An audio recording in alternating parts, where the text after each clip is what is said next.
ইমামে আযম আবু হানিফা রাহমাতুল্লাহ আলাইহি তানার যে কাপড়ের দোকান ছিল, হুজুর প্রতি বছরে হজ করতেন। ওই বছরে হুজুর একটা সেলসম্যান রেখে গেলেন তানার কাপড়গুলি বিক্রি করার জন্য। ও নবীর উম্মতেরা, একটা কাপড় তিনি কিনেছিলেন 100 দিরহাম মিটার। ওই কাপড়টা দোকানে রেখে গেলেন। হজ থেকে ফিরে আসার পর দেখতে পেলেন ওই কাপড়টা সেলসম্যান সে বিক্রি করে দিয়েছে। ইমামে আযম বললেন, এ আমার দোকানের সেলসম্যান, এই কাপড়টা তুমি কত টাকা মিটারে বিক্রি করেছো? ইমামে আযম এত তাকওয়াবান, তিনি দেরি না করে সন্ধান নিলেন ওই মানুষটার বাড়ি কোথায়। ও আমার ভাইয়েরা, দোকানের বিল দেখে তিনি বুঝতে পারলেন আমার সেই খরিদ্দারের বাড়ি অন্য কোনো জায়গায় নয়, আমার নবীর মুহাব্বতের শহর মদিনাতুল মুনাওয়ারা। ইমামে আযম চিন্তা করে, না না না, নবীর দেশের মানুষকে ঠকানো যাবে না।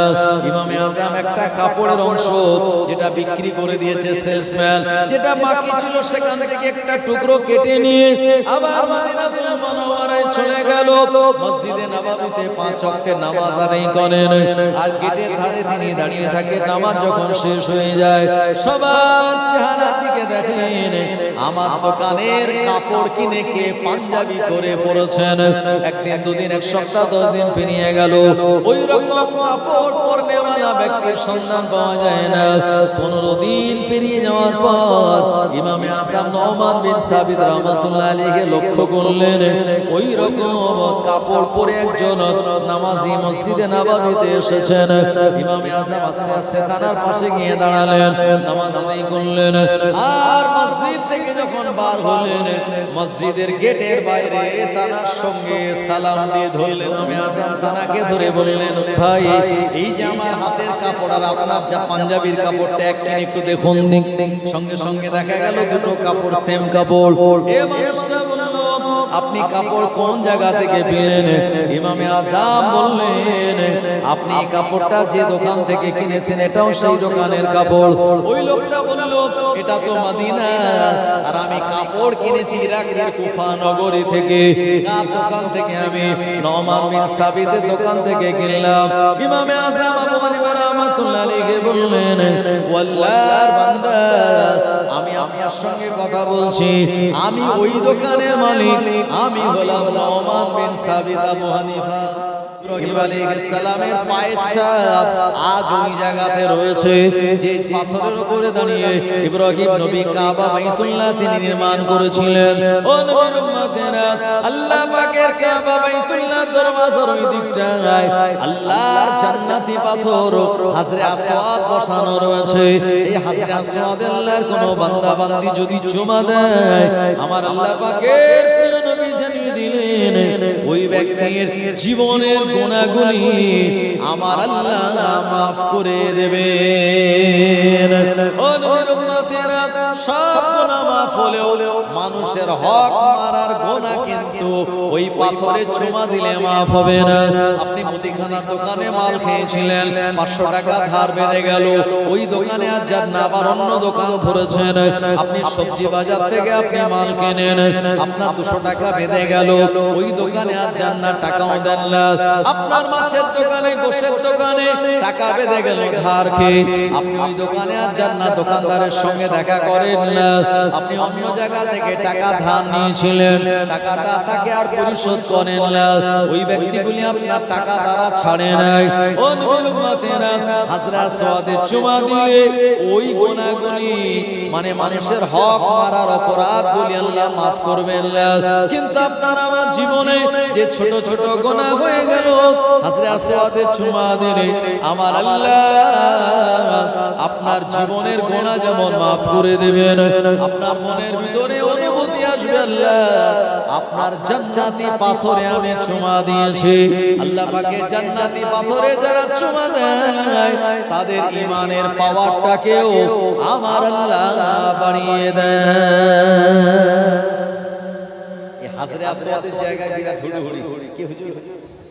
এত হুড়ুহুড়ি, মানে আমাদের যদি বিড়া থেকে আপনি 8টা 8-এর বনগা লোকালে ওঠেন, ওখানে যে মারপিট, মারপিট মানে যে ঠেলা ঠেলি, বুঝলেন তো, দুর্বল লোকের যে অবস্থা হয় বনগা লোকালে, ওখানে বিড়া থেকে যদি ওঠা যায়।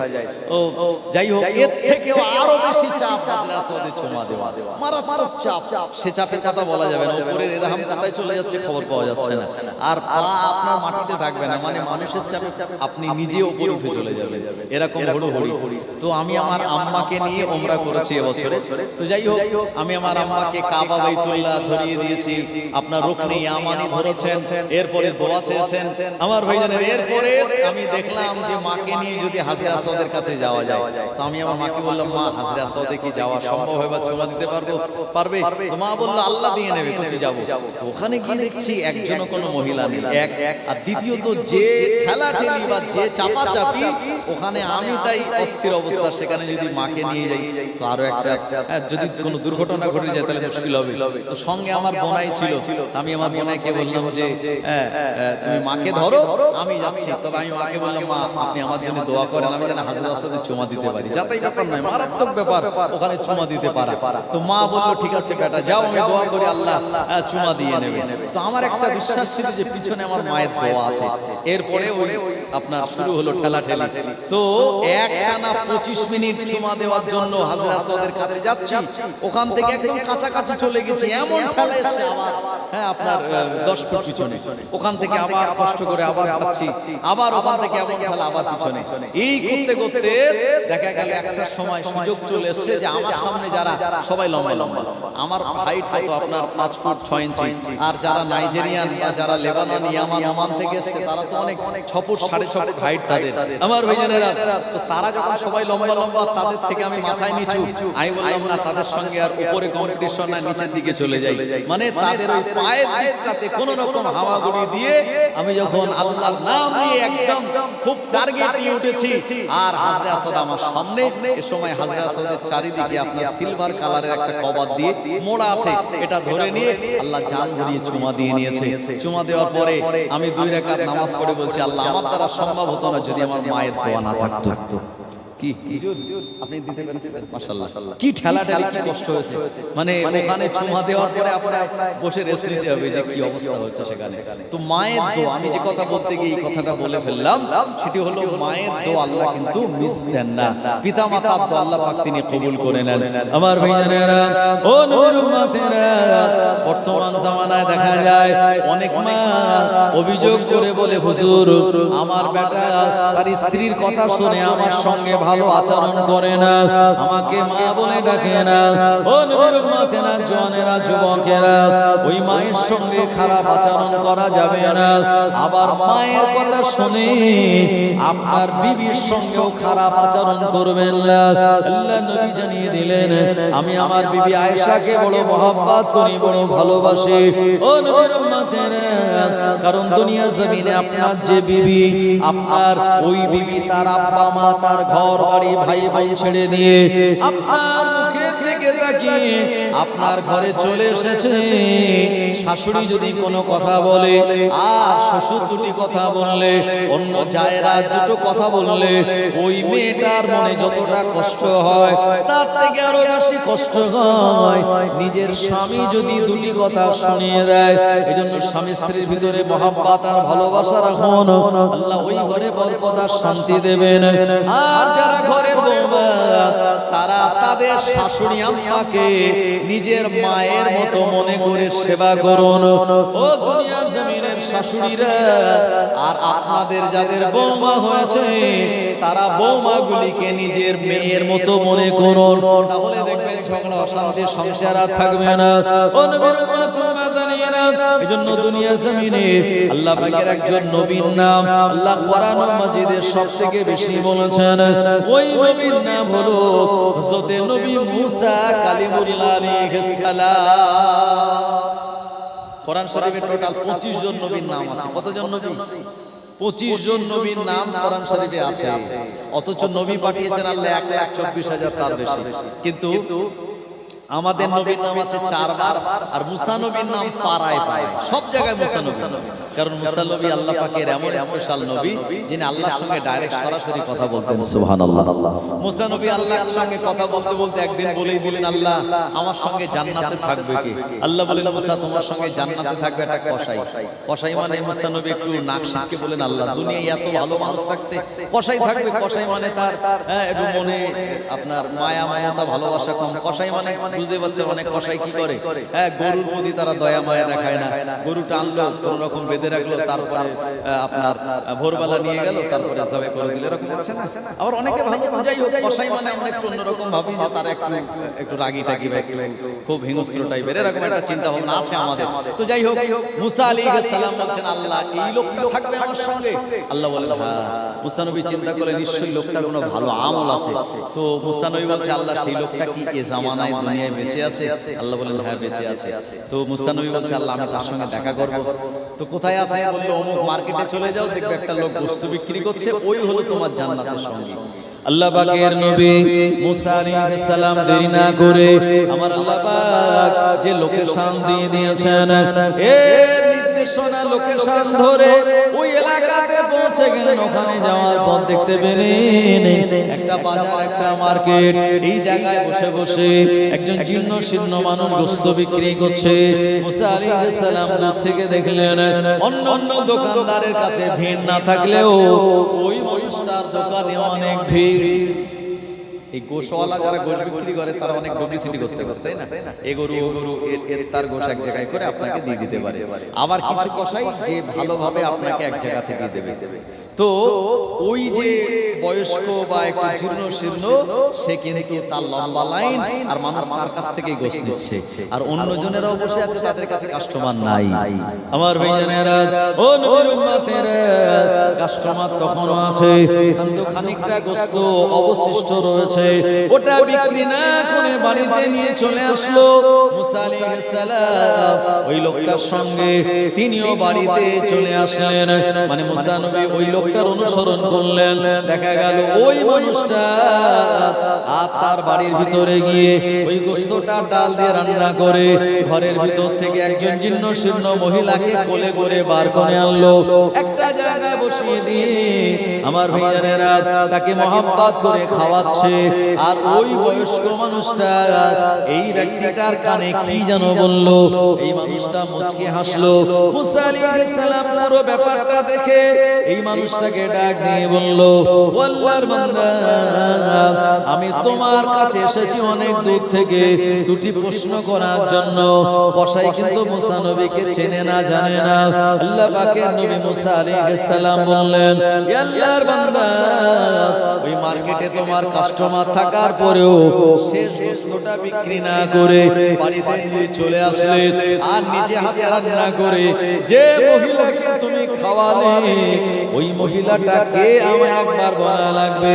আর দ্বিতীয় নম্বর প্রশ্ন হলো, ওই মহিলাটা তোমার কানে কানে কি যেন বললো, এ সময় তুমি মুচকে হাসলে, কথাটা কি ছিল? ওই মানুষটা কিন্তু মুসা নবীকে চেনে না, জানে না। ওই কসাই বলেছিল, ও আল্লাহর বান্দা, আমি নিজে হাতে গোশত আর ডাল রান্না করে আমি যে বৃদ্ধা মহিলাকে খাওয়ালাম, উনি আর অন্য কেউ নয়, উনি হলেন আমার জনম দুঃখিনী আম্মা। আমি আমার মায়ের খেদমত করতেছিলাম, আমার মা আমার উপরে খুশি হয়ে আমার কানে কানে আমার জন্য দোয়া করে বললেন, ও রব্বুল আলামিন, আমার বেটার খেদমতে আমি রাজি আর খুশি হয়ে গেলাম। আল্লাহ আপনি রাজি আর খুশি হয়ে গিয়ে এ জামানার নবী মুসা কালিমুল্লাহ আলাইহিস সালামের সঙ্গে আমার বেটার বন্ধু করে একই জান্নাতে পাশাপাশি অবস্থান করাবেন। আমি কসাই চিন্তা করি, কোথায় নবী মুসা আর আমি সামান্য কোথায় কসাই। আমার মা আবেগে দোয়া করছে, আমার আল্লাহ এ দোয়া কবুল করবেন না। মুসা আলাইহিস সালাম শুনে তার চোখ দিয়ে পানি বেরিয়ে গেল। আল্লাহ পাকের নবী মুসা কালিমুল্লাহ বললেন, ও কসাই চিন্তা করো না, তোমার মা যে দোয়া চেয়েছে ওই দোয়াটাকে আমার আল্লাহ কবুল করে নিয়েছেন। আর আমি যে তোমার সামনে দাঁড়িয়ে কথা বলছি, আমি হলাম এ জামানার নবী মুসা কালিমুল্লাহ। জোরে হবে না? ও নবীর উম্মতেরা, ওই কসাই তখন বুঝতে পারলো মা যেমন হোক না কেন মায়ের দোয়া আল্লাহর দরবারে মাকবুল। ফুরফুরা শরীফের দাদা হুজুর এমনি দাদা হুজুর হয়েছে, মায়ের দোয়া পেয়েছেন। দাদা হুজুরের মায়ের নাম হলো মুহাব্বাতুন নিসা। সীতাপুর মাদ্রাসায় দাদা হুজুর পড়তেন। মাদ্রাসা ছুটি হয়ে গেলে তাড়াতাড়ি বাড়ির পথে রওনা হতেন। সাথী সঙ্গীরা বলতেন, আরে আবু বকর দাঁড়াও, খেলাধুলা করে পরে যাব। আবু বকর দাদা হুজুর রাহমাতুল্লাহ আলাইহি বলতেন, না, আমার মা আছে সংসারের কিছু কাজ করে দেওয়ার জন্য, আমি আগে আগে বাড়ি চলে যাই। চলে বলুন সুবহানাল্লাহ।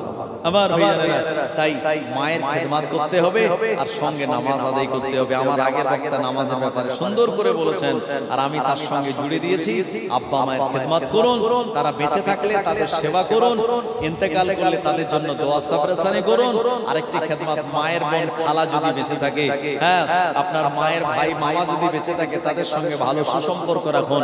আল্লাহ হায়াত বাড়িয়ে দেবে, রুজি রোজগারে বরকত দিয়ে দেবেন। একবার জোরে বলেন সুবহানাল্লাহ। মুহাব্বতে দরুদ শরীফ, আল্লাহুম্মা সাল্লি আলা সাইয়্যিদিনা ওয়া আলা আলি সাইয়্যিদিনা। ওরে ও ভূমি, মদিনার ভূমি, ওরে ও মাটি, মদিনার মাটি, একদিকে দুই সাথী হায়, মদিনাতে আমার নবী জিন্দা শুয়ে রয়। জোরে হবে না সুবহানাল্লাহ? দুই দিকে দুই সাথী নয়, এক প্রথমে নবীজি, তারপরে আবু বকর সিদ্দিক, তারপরে ওমর ফারুক। সুবহানাল্লাহ। সেখানে গেলে আপনার জান ঠান্ডা হয়ে যাবে। আপনার যখন মনে হবে যে এরপরে আমি মসজিদে নববী থেকে বাবে জিবরাইল দিয়ে নবীজির রওজার কাছে যাচ্ছি সালাম দিতে, আপনার এত আবেগ চলে আসবে, আপনি চোখের পানি ধরে রাখতে পারবেন না। যে নবীর নাম এত শুনলাম, যে নবীর কথা এত শুনেছি, যে নবীর কথা এত পড়েছি, সেই নবীজির কাছে আমি যাচ্ছি, আর আপনার মনে হবে নবীজি ওখানে অপেক্ষা করছেন আমার জন্য, আমি যাব আর নবীজিকে সালাম দেব। সুবহানাল্লাহ। বাবু সালাম দিয়ে আল্লাহর হাজী বান্দারা যখন ঢোকেন, আমার ভাইজানেরা, এই সময় তারা সালাম দিতে দিতে যান, আসসালাতু ওয়াসসালামু আলাইকা ইয়া রাসূলুল্লাহ হাবিবাল্লাহ, আসসালাতু ওয়াসসালামু আলাইকা ইয়া নবী আল্লাহ, আসসালাতু ওয়াসসালামু আলাইকা ইয়া শাফিউল মুজনিবিন, আসসালাতু ওয়াসসালামু আলাইকা ইয়া রাহমাতাল লিল আলামিন, আসসালাতু ওয়াসসালামু আলাইকা ইয়া সিরাজাম মুনীরা, আসসালাতু ওয়াসসালামু আলাইকা ইয়া সাইয়্যিদুল মুরসালিন। ও আমার ভাইজানেরা, এভাবে সালাম দিতে দিতে আল্লাহর নবীর কাছে আপনি পৌঁছে যাবেন। প্রথম যে বড় একটা গলি দেখা যাবে, এখানে আমাদের প্রিয় নবী তিনি শায়িত রয়েছেন। আপনি সালাম দিলে আপনার মনে হবে নবী আমার হায়াতুন নবী, আমি সালাম দিয়েছি, নবী আমার সালাম তিনি গ্রহণ করে নিয়েছে। হায়াতুন নবী, আমাদের আকীদা বিশ্বাস কি নবী মরা নবী নন, হায়াতুন নবী। কারণ নবীজি বলেছেন, মান যারা কবরি বাদা ওয়াফাতি ফাকান্নামা যারানি ফি হায়াতি, আমার ওফাতের পর আমার কবরটা কেউ যদি জিয়ারত করে, আমার সঙ্গে সরাসরি সে যেন মোলাকাত করে গেল। সুবহানাল্লাহ বলেন।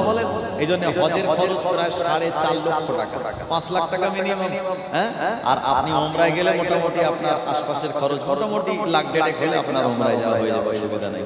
কারণ ওমরায় যেতে 1 লাখ টাকা লাগবে, আর এদিকে আপনি যাওয়ার আগে কিছু দেনাদেনি যা আছে শোধ করতে হবে, আর কিছু মেহমানদারি তো করা লাগবে নাকি, নাহলে বলতে দেখো লোকটা গেল কিছু মেহমানদারি করালো না। আর ওখান থেকে আপনাকে কিছু জিনিস কিনতেই হবে, সেটা হচ্ছে খেজুর।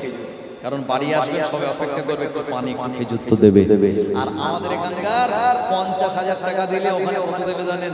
2,000 টাকা। আমাদের দিকে টাকা, আমাদের ইন্ডিয়ান 1 লক্ষ টাকা যদি দেন, তাহলে আরবে আপনার টাকা দেবে মাত্র 4,000 টাকা। কি বুঝলেন? মানে আমাদের ইন্ডিয়ার টাকার দাম সৌদি আরবে এত কম। 1 লাখ টাকা দিলে কত? 4,000 টাকা, মানে 4,000 রিয়াল। তবে ওখানকার রিয়ালের দাম আছে আমার ভাইয়ানেরা।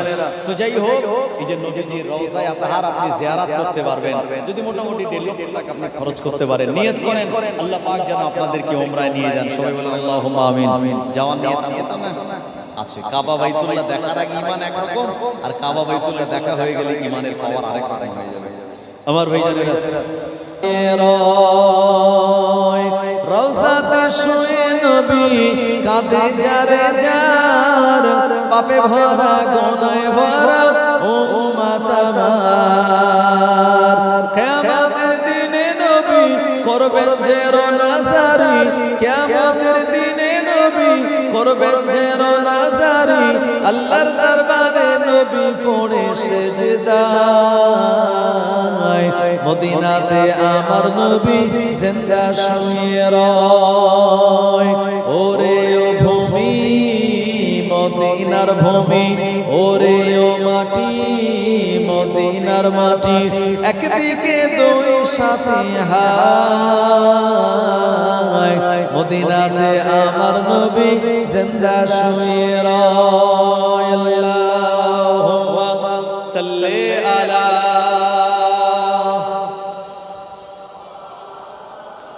ওয়া আলা আলি সাইয়্যিদিনা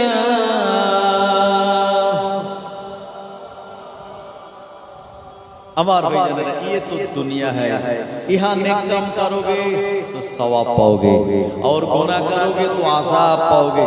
दुनिया में इंसान क्या खोया और क्या पाया दुनिया में इंसान क्या खोया और क्या पाया। फिल्म आया तो इल्म गया क्रिकेट आया तो काम गया टीवी आया तो नींद गया मोबाइल आया तो मुलाकात गया रिवायत आया तो सुन्नत गया बैंक आया तो बरकत गया और दौलत आया तो मोहब्बत चल गया। पता ठीक ना मोबाइल এসেছে ঘড়ির গুরুত্ব কমে গেছে ক্যালকুলেটরের গুরুত্ব কমে গেছে টর্চ লাইটের গুরুত্ব কমে গিয়েছে হ্যাঁ আপনার আয়নার গুরুত্ব কমে গেছে আপনার বিভিন্ন রকম ক্যালেন্ডারের গুরুত্ব কমে গেল কারণ এক মোবাইল সব খেয়ে নিয়েছে।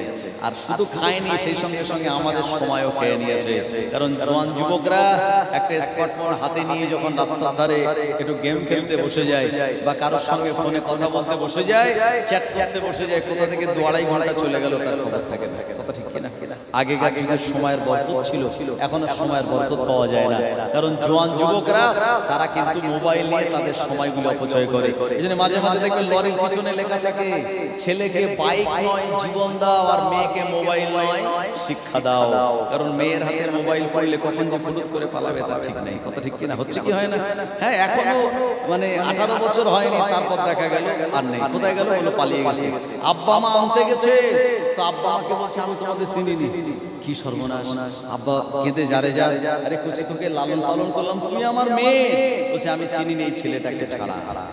যদি 18 বছর বয়স হয়ে যায় তাহলে সরকারি নিয়মে আর কিছু করার নেই আব্বা মা তার ফিরেই আসতে হবে আর যদি 18 না হয় তাহলে তার ধরে হয়তো হোমে নিয়ে দিয়ে দেবে।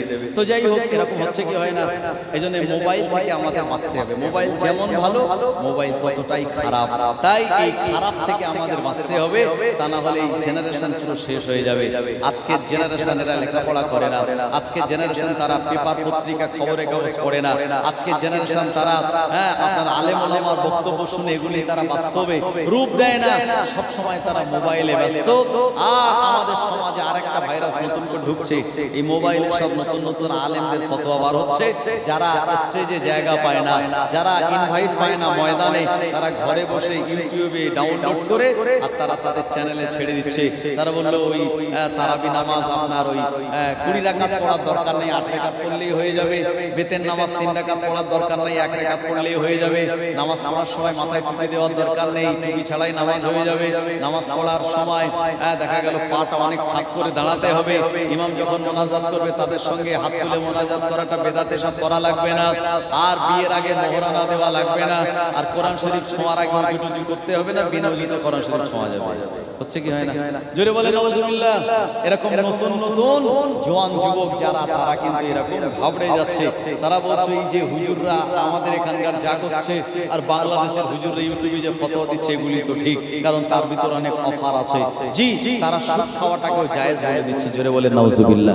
অথচ আমার আগের বক্তা কত সুন্দর করে সুদ যে কত ভয়াবহ এটা তিনি বুঝিয়েছেন আর আজকের জামানায় সুদ খাওয়াটাকেও তারা জায়েজ করে দিচ্ছে। এরা কারা এরা হচ্ছে গায়ের মুকাল্লিদ এরা হচ্ছে লা মাযহাবি এরা কোনো ইমাম মানে না আমার ভাইজানেরা এরা ইহুদিদের টাকায় এরা লালিত পালিত আমার ভাইজানেরা এই দুনিয়ার জমিনে তারা এই নতুন নতুন অফার দিয়েছে আর জওয়ান যুবকরা মাঝে মাঝে ঘাবড়ে যাচ্ছে। তাই আমাদের দল ও মত হলো আহলে সুন্নাত ওয়াল জামাত। আমাদের ইমামকে ইমামে আযম নুমান বিন সাবিত, যিনি 80 হিজরিতে ইরাকের কুফাতে জন্মগ্রহণ করেছিলেন, আর যিনি 150 হিজরিতে 70 বছর বয়সে ইন্তেকাল করেছিলেন, যিনি আপনার এশার ওযুতে ফজরের নামাজ পড়েছেন 40 বছর, আর যিনি একটানা 30 বছর নফল রোজা রেখে দিয়েছেন রমজানের রোজা ছাড়াও। বছরে 5 দিন রোজা রাখা হারাম, একটা হলো রোজার ঈদের দিন আর একটা বকরিদের দিন, আর বকরিদের পরে আরো 3 দিন গোশত খাওয়ার জন্য। এই বকরিদের পরে আরো 3 দিন রোজা রাখা হারাম। কেউ যদি মনে করে বকরিদের পরের দিনে রোজা রাখবো, তাহলে তার গুনাহ হবে। কি হবে? গুনাহ হবে, কারণ এই 3টে দিন আল্লাহ ছাড় দিয়েছেন। জি, তো 5 দিন বাদ দিয়ে ইমামে আযম সারা জীবনে 30 বছর রোজা রেখেছেন, আর সারা জীবনে তিনি 50 বার পায়ে হেঁটে হজ করেছেন। জোরে বলে আর একটু জোরে হবে না আমার ভাইজানেরা। তানার কাপড়ের ব্যবসা ছিল, তানার আখলাক আদর্শ, তানার ইলম কত ছিল, আমি আপনাদের কাছে হালকা করে বললে বুঝতে পেরে যাবেন। ইমামে আযম আবু হানিফা রাহমাতুল্লাহ আলাইহি, তানার যে কাপড়ের দোকান ছিল, হুজুর প্রতি বছরে হজ করতেন। ওই বছরে হুজুর একটা সেলসম্যান রেখে গেলেন তানার কাপড়গুলি বিক্রি করার জন্য। ও নবীর উম্মতেরা, একটা কাপড় তিনি কিনেছিলেন 100 দিরহাম মিটার। ওই কাপড়টা দোকানে রেখে গেলেন। হজ থেকে ফিরে আসার পর দেখতে পেলেন ওই কাপড়টা সেলসম্যান সে বিক্রি করে দিয়েছে। ইমামে আযম বললেন, এ আমার দোকানের সেলসম্যান, এই কাপড়টা তুমি কত টাকা মিটারে বিক্রি করেছো? তো বলল, হুজুর কাপড়টা 400 টাকা মিটারে, মানে 400 দিরহাম মিটারে বিক্রি করেছে। ইমামে আযম তো অবাক, 100 টাকায় কিনেছে আর 400 টাকায় বিক্রি, কি সর্বনাশ তুমি করেছো। আমরা হলে কি বলতাম? আমরা হলে বলতাম সুবহানাল্লাহ। হ্যাঁ, তুই যা করেছিস, তোর মতো সেলসম্যান আমার দোকানে থাকলে আমি খুব তাড়াতাড়ি বড় লোক হয়ে যাব। ইমামে আযম বলছেন, 100 দিরহামে কেনা আমার, আর ওটা তুমি 120 বা 150 দিরহামে বিক্রি করতে পারতে। একদম 400 দিরহাম, মানে 1 মিটারে 300 দিরহাম লাভ। এটা মেনে নেওয়া যায়? এটা হলো জুলুম। ভাই, কেউ যদি 2 টাকায় মাল কিনে আর 22 টাকায় বিক্রি করে, এটা না জায়েজ নয়, জায়েজ, কিন্তু মানুষের প্রতি কি ইহসান করা হলো? ইহসান করা, এটা লিমিট রেখে লাভ রাখতে হবে। আপনি লিমিট ক্রস করে লাভ করতে পারবেন না, তাহলে সেটা কি হবে? মানুষের উপরে জুলুম করা হবে। আমার ভাইয়েরা, ও নবীর উম্মতেরা, ইমামে আযম এত তাকওয়াবান, তিনি দেরি না করে সন্ধান নিলেন ওই মানুষটার বাড়ি কোথায়। ও আমার ভাইয়েরা, দোকানের বিল দেখে তিনি বুঝতে পারলেন আমার সেই খরিদ্দারের বাড়ি অন্য কোনো জায়গায় নয়, আমার নবীর মুহাব্বতের শহর মদিনাতুল মুনাওয়ারা। ইমামে আযম চিন্তা করে, না না না, নবীর দেশের মানুষকে ঠকানো যাবে না। ইমামে আযম একটা কাপড়ের অংশ যেটা বিক্রি করে দিয়েছে সেলসম্যান, যেটা বাকি ছিল সেখান থেকে একটা টুকরো কেটে নিয়ে আবার মদিনাতুল মুনাওয়ারায় চলে গেল।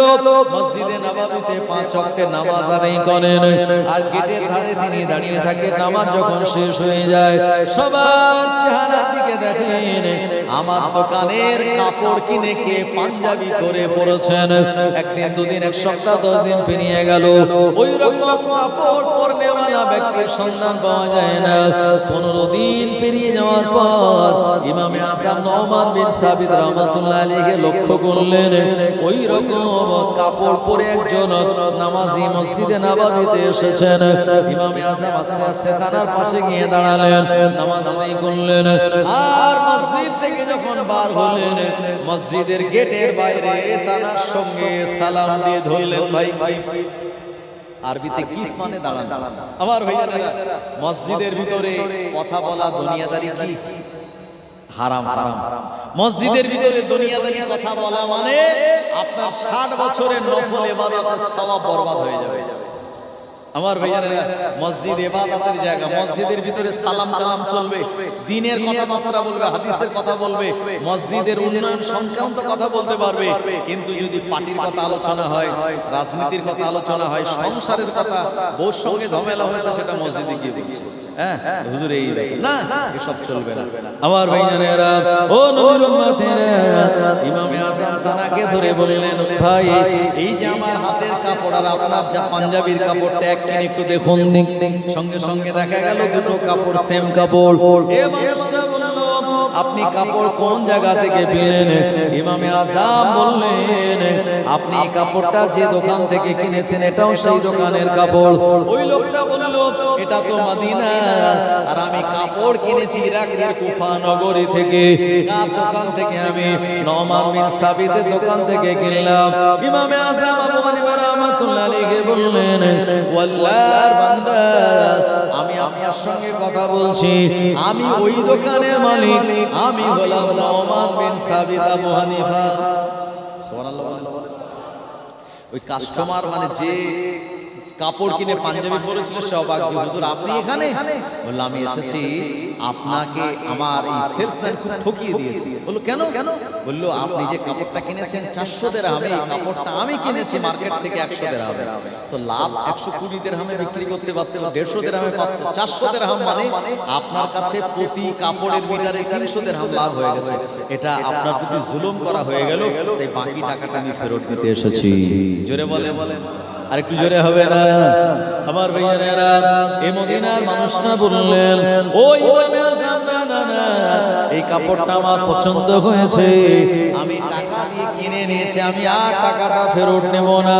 ইমামে আযম বললেন, না আপনি এমনটা করবেন না, আমার সেলসম্যান না জেনে এত টাকা দাম নিয়ে নিয়েছে, সুতরাং টাকাটা আমি আপনাকে লাভ রেখে ফেরত দিচ্ছি, অল্প লাভ রেখে। ইমামে আযম আবু হানিফা রাহমাতুল্লাহ আলাইহির এই তাকওয়া গোটা মদিনার জমিনে ছড়িয়ে পড়েছিল। এনারাই হলেন মুত্তাকি। জি, আল্লাহ পাক তানাকে আমাদের ইমাম বানিয়েছেন, তানাকে মানি বলেই তাই আপনি নাভির নিচে হাত বাঁধেন, তানাকে মানেন বলে 20 রাকাত তারাবি নামাজ পড়েন। ইমামে আযমকে মানি বলে বিয়ে করার আগে আশারা দিরহামান আমরা মোহরানা দেই। ইমামে আযমকে মানি বলেই আমরা তানার মাসলা আপনার মাসাইলগুলি মাসলাকগুলি মেনে চলি, আর এগুলি হচ্ছে সিরাতাল মুস্তাকিমের রাস্তা। স্টেশন শেষে যেটি, এটি আল্লাহর দয়ার জান্নাত। জোরে বলেন সুবহানাল্লাহ। আমার ভাইজানেরা, প্রায় 11:15 বাজে, আর আপনাদের জন্য ব্যবস্থাপনা সব রেডি। এবারে ছেড়ে দেয় নাকি নাচবেন? হ্যাঁ, আসেন আমরা নবীজির শানে একটু মহব্বতে সালাতু সালাম পড়ি। ইয়া নবী সালাম আলাইকা, ইয়া রাসূল সালামুন আলাইকা, ইয়া হাবিব সালামুন আলাইকা, সালাওয়াতুল্লাহ আলাইকা। তোমারি ওসিলা দিয়া কাঁদিলেন আদম ও হাওয়া, হইল মাবুদের দয়া, কবুল করিলেন দুআ। ইয়া নবী সালামুন আলাইকা, ইয়া রাসূল সালামুন আলাইকা, ইয়া হাবিব সালামুন আলাইকা, সালাওয়াতুল্লাহ আলাইকা। হে নবী, আমরা আপনার দেওয়ানা, আপনি যে মোদের নজরানা, যেতে চাই সোনার মদিনা, হবে কি আপনার ইশারা। ইয়া নবী সালামুন আলাইকা, ইয়া রাসূল সালামুন আলাইকা, ইয়া হাবিব সালামুন আলাইকা, সালাওয়াতুল্লাহ আলাইকা। নবীজির আব্বা আব্দুল্লাহ, নবীজির আম্মা আমিনা, নবীজির দাইমা হালিমা, নবীজির রওজা মদিনা। ইয়া নবী সালামুন আলাইকা, ইয়া রাসূল সালামুন আলাইকা, ইয়া হাবিব সালামুন আলাইকা, সালাওয়াতুল্লাহ আলাইকা। ইয়া রাব্বি সাল্লিম সাল্লিম দাইমান আবাদান আলা নাবিয়িকা। একটু আগে এসে বসুন, একটু আগে এসে বসুন। বালাগাল গুলা বিকামালিহি কাশাফাত দুজা বিজামালিহি, হাসানাতু জামিউ খিসালিহি, সাল্লু আলাইহি ওয়া আলিহি। সবাই 3 বার সূরা ফাতিহা, 3 বার সূরা ইখলাস, 5 বার দরুদ শরীফ তেলাওয়াত করুন, দোয়া সওয়াব রসুল।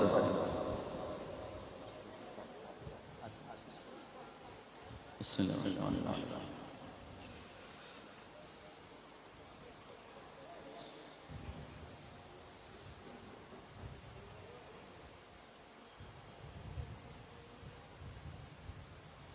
মোনাজাতের পরে আপনারা কেউ চলে যাবেন না।